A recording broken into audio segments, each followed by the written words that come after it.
de língua portuguesa do sexto ano.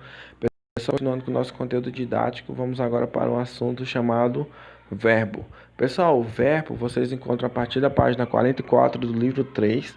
E o verbo nada mais é do que a ação. O verbo sempre vai indicar uma ação e algo que pode ser conjugado. Por exemplo, vamos ver a palavra caneta. Você pode conjugar a palavra caneta? Não pode, né? Por exemplo, eu caneta, tu caneta, não, né? Caneta não é um verbo. Caneta é um substantivo, é um objeto, né? O verbo geralmente ele vai indicar uma ação, algo que você pode fazer, mas não se apeguem a isso, porque existem verbos que nós não podemos fazer ou praticar. Por exemplo, voar. Voar é um verbo, né? Mas você não pode voar, evidentemente. Mas, por exemplo, geralmente o verbo vai ser algo que você pode praticar, ou pode ser, ou pode estar, mas vale ressaltar isso, né? Não é sempre. Mas se você não quiser errar e não confundir o verbo, é só você ter em mente que o verbo é aquilo que pode ser conjugado. Então vamos aqui para a página 45, né? Eu já deixo a atividade aqui da letra A, letra D, e vamos ver o que são as conjugações verbais. Bom, vamos ver o que diz o livro didático. Todos os verbos existentes na língua portuguesa, pertencem a três grandes grupos. A três grandes grupos ou conjugações. Primeira conjugação, verbos terminados em a, amar, dançar. Segunda conjugação, verbos terminados em né? Vender, comer. Terceira conjugação, verbos terminados em ir, vestir, fugir. Importante, todos os verbos terminados em o, como repor, supor, antepor, depor, são derivados de por. Antigamente, o verbo por era escrito poer, e historicamente perdeu a vogal e. Assim, por e seus derivados pertencem à segunda conjugação. Os verbos que terminam em a, i e o estão em uma forma de que chamamos de infinitivo. A gente já vai ver o que é o tal do infinitivo. Esta é a forma do verbo quando ele ainda não foi flexionado. Pessoal, o que é o infinitivo? O infinitivo é quando o seu verbo não está conjugado. Você sabe que a gente tem lá os pronomes pessoais do caso reto, certo? Vocês lembram, né? Eu, tu, ele, ela, nós, vós, eles ou elas, certo? Então, basicamente, o que a gente faz? A gente pega o verbo e conjuga nessas pessoas. Primeira, segunda, terceira pessoa do singular, primeira, segunda, terceira pessoa do plural. Então, por exemplo, eu vou pegar o verbo cantar. Cantar está no infinitivo. Por quê? Porque ele não está conjugado. Não existe eu cantar, tu cantar, ele cantar. Cantar é o verbo na sua forma, digamos, original.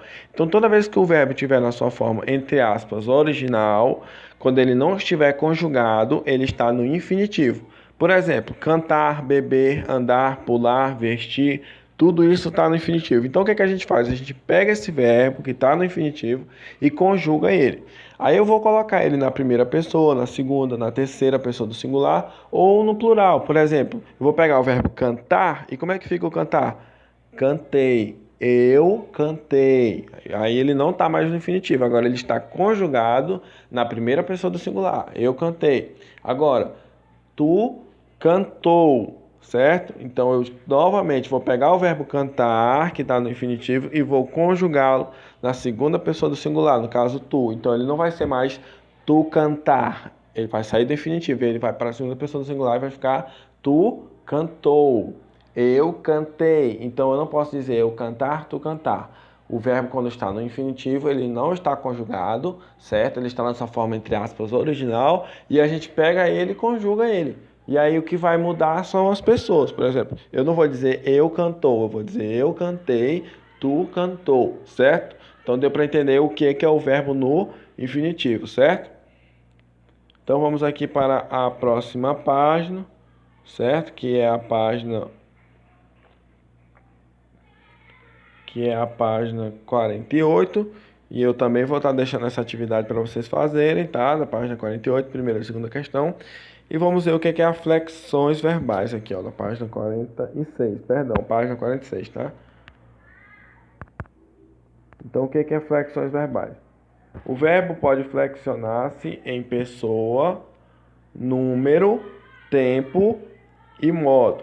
Estas variações ou terminações recebem o nome de flexões verbais. Flexão é sinônimo de alteração, de modificação de forma. Pessoal, o verbo ele pode ser modificado em pessoa, número, tempo e modo. Pessoa a gente já viu, por exemplo, quais são as pessoas? Primeira, segunda, terceira do singular, primeira, segunda, terceira do plural. Então, por que o verbo muda? Flexionar é a mesma coisa de mudar. Então, eu vou dizer eu cantei, tu cantou, eu cantei, tu cantou. Então, veja que mudou de cantei para cantou. O que é isso? Isso é uma flexão do verbo, é uma modificação do verbo para que o verbo possa ser correspondente à pessoa que está sendo conjugado, certo?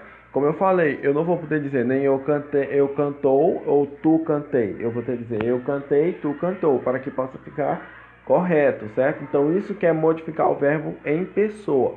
Agora o que é modificar o verbo em número?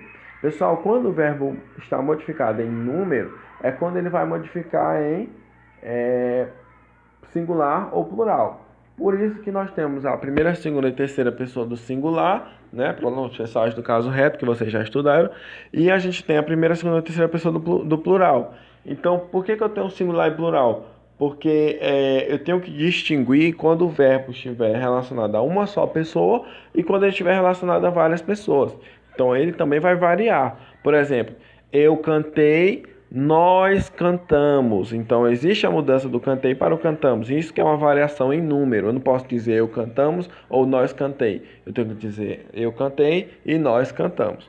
Em tempo, professor, quando é que o verbo se flexiona em tempo? Em tempo é quando você tiver o presente, passado ou futuro. Ou então, presente, passado ou futuro, certo? Quando o seu verbo for para o passado, ele vai ter uma terminação. Quando ele estiver no presente, ele vai ter outra. E quando ele estiver no futuro, ele vai ter outra. Por exemplo, eu cantei está no quê? No passado. Agora, eu canto está no presente. E eu cantarei está no futuro. Certo? Então, veja que o verbo também se modifica em tempo, presente, passado e futuro. E aí ele também tem os modos, tá?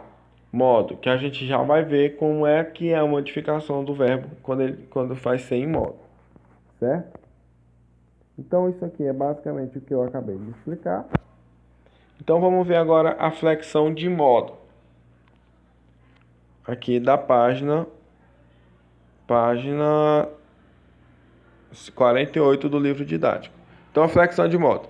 Os verbos também flexionam-se para exprimir atitudes dos falantes, indicações, possibilidades ou pedido. Em relação ao que está sendo expresso, esta variação recebe o nome do modo verbal.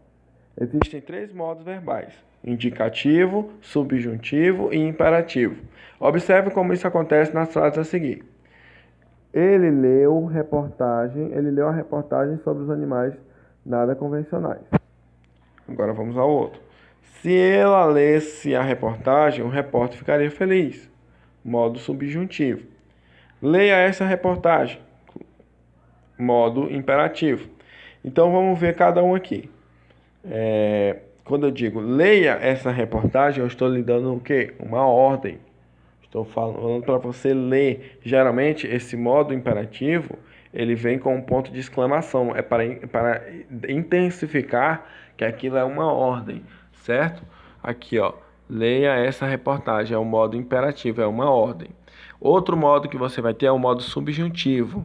Exemplo que eu disse, né? Se ela lesse a reportagem, o repórter ficaria feliz. O verbo lesse, veja como está o verbo. Lesse.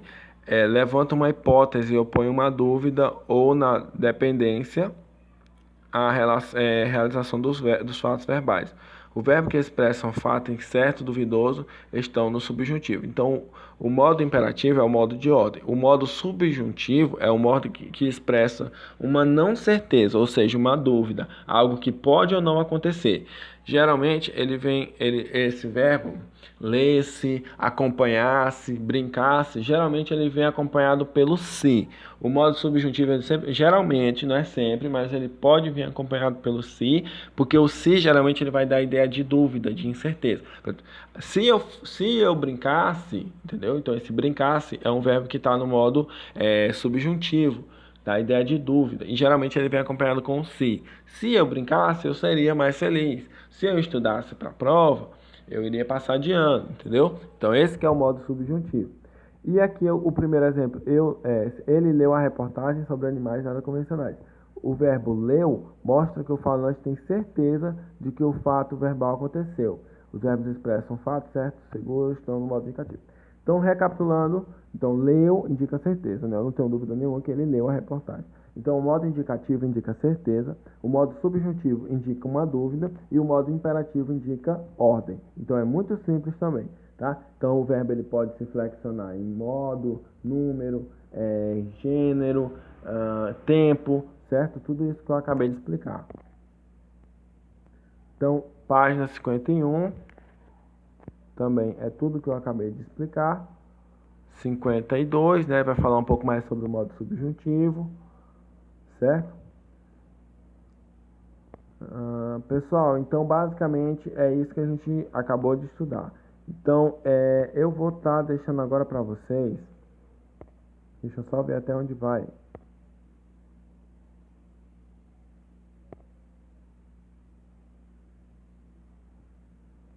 Certo.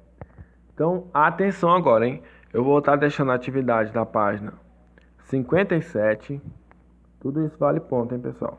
Tudo isso. Tem gente que não está me entregando atividade. Eu estou anotando. E vale nota. Página 57, página 56, página 55, página 54, página 53, página 52, página 51. Página 50 no caso não tem, página 49 tem, página 48 tem, página 46 tem. Então olha só a atividade. A atividade começa aqui na página 45 e vai até a página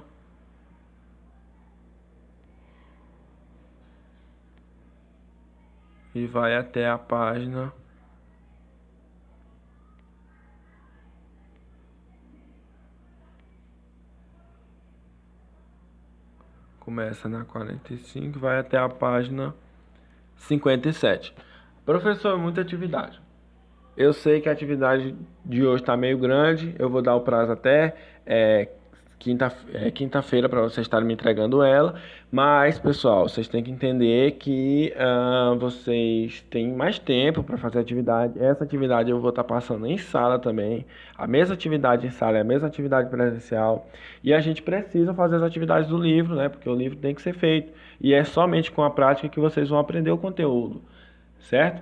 Então eu vou estar deixando essa atividade e eu sempre estou dando nota pelas atividades. Não se preocupem, tá? Suas atividades, elas contam pelo seu conhecimento, mas também estão contando como sua nota.